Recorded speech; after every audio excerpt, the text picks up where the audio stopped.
Welcome to the channel, where we delve into the mind of a villain. In this entry, we'll be taking a look at Mr. Glass, or Elijah Price, from M. Night's Unbreakable trilogy. The search for meaning in life is seldom an easy one. For Elijah, it was one that led down the path of irredeemable evil. Born under tragic circumstances, Elijah's identity crisis eventually led to his psychopathy in his endeavor to prove that he was not a mistake. Born with a disease that causes brittle bones, Elijah's childhood could be described as torturous. By his time as an adult, he recounts having 54 breaks and spending 1/3 of his life in the hospital.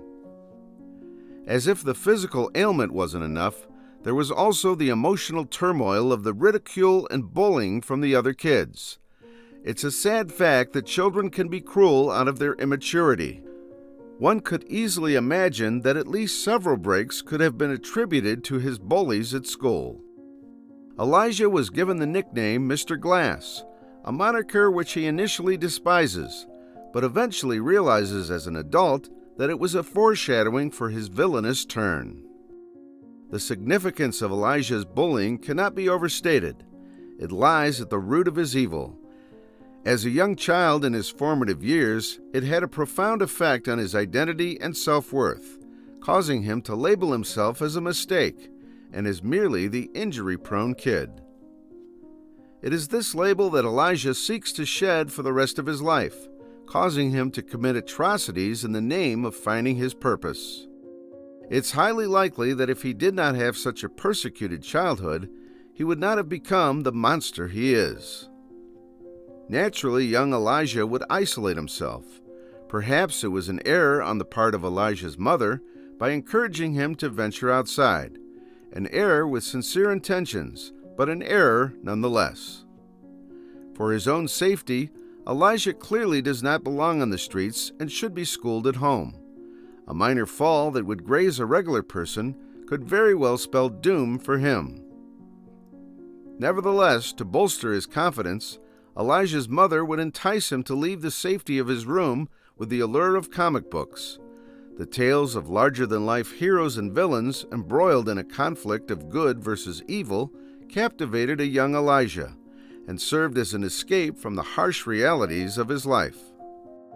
With the abundance of time he had during his hospital stays, they soon became his obsession. The film notes that the average comic collector spends a total of a year of their life reading comics. Elijah has 10 times that mileage even before hitting middle age. For him, the graphic novels extend upon a source of entertainment or escapism. They are a way of life, with him owning a comic book store and an art gallery. He takes his profession seriously, regarding his collection of drawings as prized art pieces that are not meant for children too young to appreciate them. This brings us to another pivotal point in Elijah's life. Somewhere along the way, he adopted the notion that comic books and their characters are not just fiction. Instead, he sees them as history being passed on in pictorial form, with superpowers being an embellishment of the truth. His life's mission then becomes a quest to prove himself and to the world that superpowered people do exist, albeit in a less exaggerated sense than in the comics. As previously mentioned, Elijah has always had an identity crisis, fearing that he would never find his place in the world. Unlike the vast majority of people who make peace with a mundane existence, Elijah is not content to be just a civilian, despite the fact that he is part of the few who have made their hobby into a successful career. Sadly, he becomes a victim of his own line of thought. If he wasn't content to be just a civilian, then he has to be either a hero or a villain. It is this binary reasoning in polar opposites that become his downfall. It's possible that for a time, Elijah may have wanted to be the hero. But when he looks at himself with his apparent lack of classical heroic features combined with his disability, he must have come to the conclusion that he cannot possibly be the hero. All he brings to the table is his crafty intellect, just like the cliché evil mastermind. Therefore, he must be the villain. One could say that this is the tragic result of the stereotypical comic book tropes. It's certainly an error in reasoning on Elijah's part too, as it's not too far of a stretch to suggest that there are heroes whose only asset is their genius intellect. One does not need a square jaw and a chiseled physique to be on the morally upright side. It's suggestible that Elijah's tragic childhood, the combination of his disease and the bullying, became the fertile soil that sprouted the seeds of villainy. Even if he did wish to become the hero at some point, any hope of that is completely extinguished by what he does next. In his effort to uncover the truth that superheroes exist, Elijah would write off the lives of countless people with the notion that only destruction can reveal which is hidden. This is what makes him irredeemable. It's one thing to search for meaning in life, but it's downright selfish and evil when self-validation becomes an excuse for criminally insane behavior. Ironically, the moniker of Mr. Glass, which he rejected as a child, is now his identity, symbolized by the glass cane he carries as a walking stick. Elijah has embraced the fact that he is the villain of the story, but now he needs a hero to complete him and to prove that his theory was right. The revelation of David and his powers becomes that validation. But what is equally shocking as Elijah's heinous crimes is the fact that he deliberately chose to reveal said crimes to David. He could have just parted ways amicably with him, but something in Elijah caused him to expose his deeds.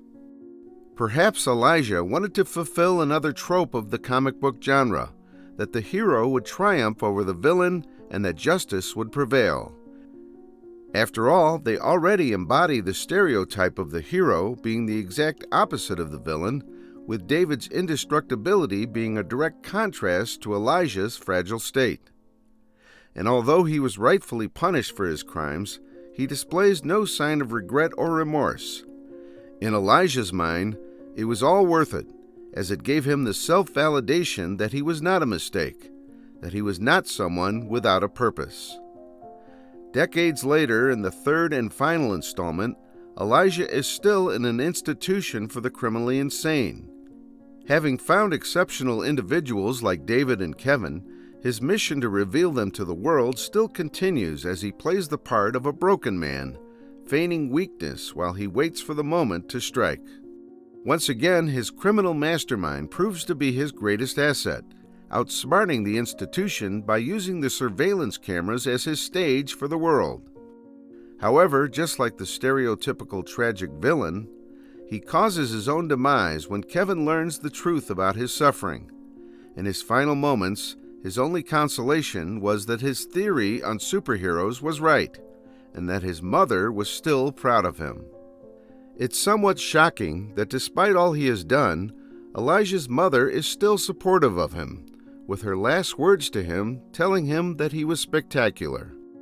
It's possible she was just trying to ease her son's passing, but throughout the film, she remains an advocate for her son. While she doesn't agree with his actions, she defends him with the fact that he was just trying to find out his identity, although this is a defense that holds no weight whatsoever. Perhaps it's a testament to the love she has for her son, but at the same time a denial of the monster that he truly is.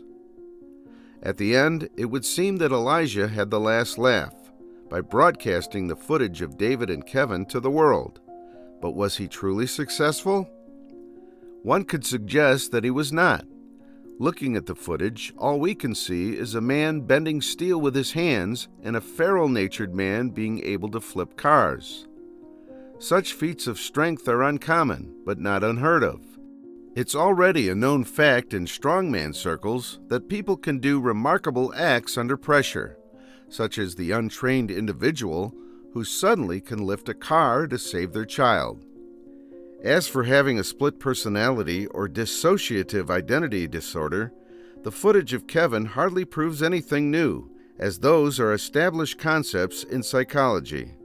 Whether one believes in demonic possession or not, there have been documented cases of individuals with extraordinary strength or the ability to speak in languages they have not learned. But of course, in the context of the film, superpowered humans certainly do exist, with David being the prime example. But it's debatable if Elijah could be deemed successful in his mission to expose them.